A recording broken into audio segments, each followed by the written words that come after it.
இன்றே டவுன்லோட் செய்து உங்கள் ஃபேவரட் ஷோக்களை என்ஜாய் பண்ணுங்க. இந்த படுபாவி சதிகார குழந்தைங்க மனசுல இப்படி ஒரு விதைய விதைச்சிருக்கானே. என்ன பேச்சு பேசுறான் பாத்தியா? இதுக்கெல்லாம் என்னதான் முடிவு பாரதி? அவனை பார்த்தாலே எனக்கு பத்திக்கிட்டு வருது. பாட்டி, நீங்க பதட்டப்படாதீங்க. அது அவனுக்கு சாதகமா முடிஞ்சிடும். முடியும் போதுதான் தெரியும். இந்த விஷயத்துல நாம ஆத்திரப்படுறதை விட பொறுமையா யோசிக்கிறதா ரொம்ப நல்லது. ஏன்னா அவன் குழந்தைங்க கிட்ட இப்படி நடந்துப்பான்னு நான் எதிர்பார்க்கவே இல்லை. ஆமாங்கா, தமிழுக்கு எல்லாமே தெரியுது. ஆனா ஆதித்யா ரொம்ப குழம்பி போயிருக்கான். அவன் இப்படி இருக்கிறது நல்லது இல்லக்கா. அது எனக்கு புரியுது மனோ. பாத்துக்கலாம். நியாயம் நம்ம பக்கம் இருக்கு. அநியாயம் ரொம்ப நாளைக்கு தாக்கு பிடிக்க முடியாது. என்ன நடக்கணுமோ அது நடந்தே தீரும்.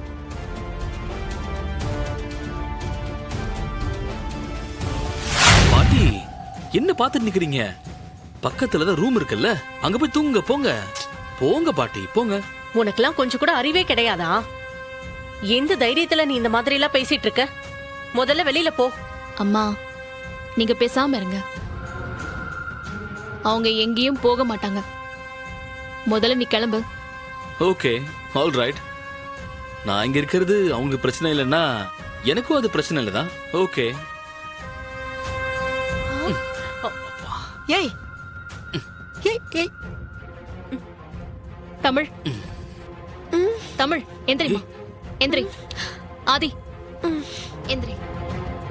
வாங்க, நம்ம வெளியே போய் படுப்போம். வாங்க, சீக்கிரமா வாங்க. ஏய் வா பாரதி. தமிழ். ஐயோ, ஏய் பாரதி, ஏய், ஐயோ, இருங்க ஒரு நிமிஷம்.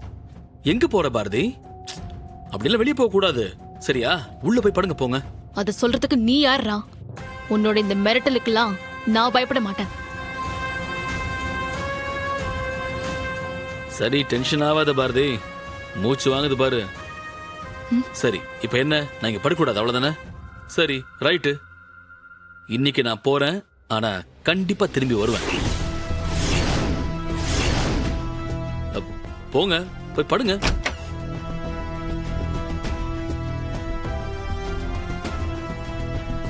உள்ள போங்க.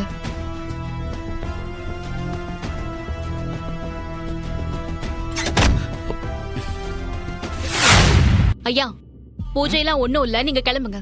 உங்களுக்கு பேசின பணத்தை நானே கொடுத்துறேன். ஹலோ மேடம், வீட்டுல பூஜைக்கு ஏற்பாடு பண்ணது நானு. அது எப்படி என்ன கேட்காம நீங்க இதுல முடிவு பண்ண முடியும்? எனக்கு வர ஆத்திரத்துக்கு ஏதாவது அசிங்கமா பேசிட போறேன். நீ யாரு? எதுக்கு இந்த வீட்டுக்குள்ள வந்து இதெல்லாம் பண்ணிட்டு இருக்க? உனக்கெல்லாம் கொஞ்சம் கூட சூடு சுரணையே கிடையாதா? நான் தான் உனக்கும் எனக்கும் எந்த சம்பந்தமும் இல்லைன்னு 1000 தடவை சொல்லிட்டேன்ல. அதுக்கப்புறமும் எதுக்காக இங்க வந்து எங்களை டார்ச்சர் பண்ணிட்டு இருக்க? பாரதி, நீ வேணும்னா நான் உன் புருஷன் இல்லைன்னு 1000 தடவை இல்ல, 1,00,000 தடவை கூட சொல்லிக்கலாம். ஆனா எனக்கு நீ தான் பொண்டாட்டி. அதை யார் நினைச்சாலும் மாத்தவும் முடியாது, மறுக்கவும் முடியாது. ஏன்னா அதான் உண்மை. எப்போ நமக்குள்ள நடந்த பிரச்சனைகளை மனசுல வச்சுக்கிட்டு நீ இந்த அளவுக்கு என் மேல கோவத்தை காமிக்கிறது நியாயமே இல்லை. ஏன் தம்பி, நீ யாருன்னே எங்க யாருக்குமே தெரியல. நீ ஏன் தேவையில்லாம பிரச்சனை பண்ணிட்டு இருக்க? உன்னால சும்மா இருக்க முடியாதா? பாட்டி, பாரதி என் மேல கோவமா இருக்கா சரி, ஆனா நீங்க என் மேல இவ்வளவு கோவமா இருக்கீங்க. எனக்கு இப்பவும் அது புரியவே இல்லை. சரி, அதெல்லாம் விடுங்க. ஒரு வேலை பண்ணுங்க, கடகடன் எல்லாரும் போய் பூஜைக்கு ரெடி ஆயிட்டு குழந்தைகளையும் ரெடி பண்ணி கூட்டு வந்துருங்க. நீங்க எல்லாரும் வரீங்க, நம்ம எல்லாரும் சேர்ந்து பூஜை பண்றோம். உனக்கெல்லாம் கொஞ்சம் கூட அறிவே இல்லையா? நான் என்ன சொல்லிட்டு இருக்கேன், நீ என்ன பேசிட்டு இருக்க? இங்க பாரு, இனிமே உனக்கு மரியாதையே கிடையாது. எனக்கு மரியாதை எல்லாம் வேணாம் பாரதி.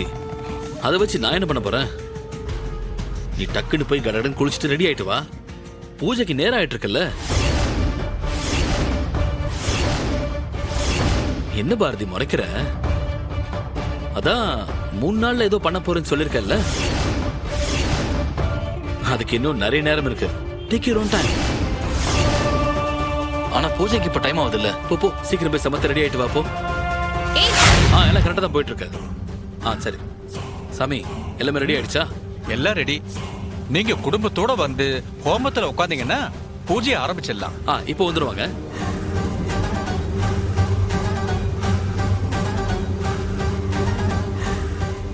சாமி, இதோ இந்த 2 குழந்தைங்க இருக்காங்கல்ல, அவங்களுக்காக தான் இந்த பூஜையை நடத்துறேன்.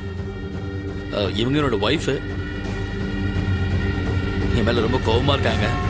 பூஜையில கலந்துக்க மாட்டேன்னு சொல்றாங்க. நீங்க அவங்க கிட்ட பேசி அவங்க இந்த ஹோமத்துல உட்கார வைங்களேன். கண்டிப்பா உட்கார வைக்கிறேன். அவங்க உட்கார்ந்து பண்ணாம இதுக்கு எந்த பலனும் கிடையாது. நான் சொல்லிடுறேன். அம்மா, ஒரு நிமிஷமா. பூஜைக்கு எல்லாம் ரெடியா இருக்கு. நீங்க குழந்தைங்களோட வந்து ஹோமகுண்டம் முன்னாடி உட்கார்ந்தீங்கன்னா பூஜையை ஆரம்பிச்சிடலாம். இங்க பாருங்க சாமி, இங்க என்ன நடக்குதுன்னு உங்களுக்கு தெரியாது. இந்த பூஜையை பண்ண சொல்லி யார் உங்களுக்கு காசு கொடுத்தாங்களோ அவங்களே உட்கார வச்சு இந்த பூஜையை பண்ணுங்க. ஏன்னா எங்களுக்கும் இதுக்கும் எந்த சம்பந்தமும் இல்ல. தமிழ், ஆதித்யா 2 பேரும் டிஃபன் சாப்பிட்டீங்கல்ல? சரி வாங்க, ஸ்கூலுக்கு டைம் ஆச்சு, நம்ம போலாம். பாரதி, நில்லு. நீ இந்த பூஜையில கலந்துக்காம எங்கேயும் போக முடியாது. அத சொல்றதுக்கு நீ யாரு? இத பாரு, நான் என்ன பண்ணணும் பண்ணக்கூடாதுன்னு முடிவு பண்றதுக்கு உனக்கு எந்த ரைட்ஸும் கிடையாது. உன் வேலையை மட்டும் பாரு. என்ன இன்னும் தூங்கலையா? இனிமேதான். உங்ககிட்ட ஒண்ணு கேட்கலாமா? என்ன விஷயம் சொல்லுங்க. எனக்கு நீங்க ஒரு ஹெல்ப் பண்ணுமே. என்ன ஹெல்ப் அது இதுன்னெலாம் கேட்டுக்கிட்டு சும்மா கேளுங்க. ஆதித்யாக்கு உடம்புல பிரச்சனை இருக்குன்னு உங்களுக்கு தெரியும்ல? தெரியுமே. ஆனால் அந்த விஷயம் உங்களுக்கு எப்படி தெரியும்?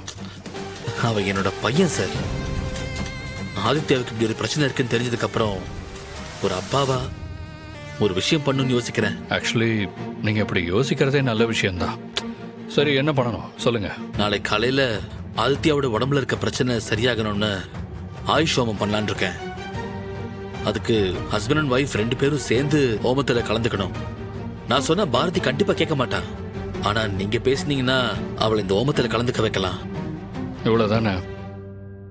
அதுக்கே இவ்வளோ தயங்குறீங்க? சரி, நாங்கள் எல்லாருமே ஆக்சுவலி பாரதிக்கு நல்லது நடக்கணும்னு தான் ஆசைப்படுறோம். உங்கள் 2 பேருக்கு நடுவில் என்ன பிரச்சனைன்னு எங்களுக்கு தெரியாது. பட் குழந்தைங்களுக்காக நானும் நீங்கள் 2 பேரும் சேர்ந்து இருக்கணும்னு ஆசைப்பட்டேன். எல்லா ஹஸ்பண்ட் அண்ட் ஒய்ஃப்குள்ளேயும் பிரச்சனை இருக்க தான் செய்யுது. ஆனால் அதுக்காக எல்லாரும் பிரிஞ்சு போயிட்டா என்ன அது? குழந்தைக்காக வாழணும்னு முடிவெடுக்கிறது எப்போவுமே தப்பாக போகாது. நீங்கள் ஆதித்யாக்காக இதை பண்ணணும்னு நினைக்கிறப்போ கண்டிப்பாக நான் பாரதியை இந்த பூஜையில் கலந்துக்க வைக்கிறேன். போதுமா? தேங்க்ஸ் பாஸ், நீங்க ரொம்ப நல்லவரா இருக்கீங்க. இந்த உலகத்தில் எல்லாருமே நல்லவங்க தான். அவங்களோட சூழ்நிலையும் சந்தர்ப்பமும் சரியா இல்லாதப்போ சுயநலமாக சில விஷயங்களை பண்ணுறப்ப தான் தப்பாக போயிடுது. இந்த உலகத்தில் நல்லவங்க கெட்டவங்கன்னு யாரும் கிடையாது. அதே மாதிரி தான் சரி தப்புன்னு எதுவுமே இல்லை. எனக்கு சரின்னு தெரிகிற விஷயம் உங்களுக்கு தப்பாக இருக்கும், அவ்வளோதான். சரி, நீங்கள் போய் ஏற்பாடு பண்ணுங்க. பாரதி கண்டிப்பாக வருவாங்க.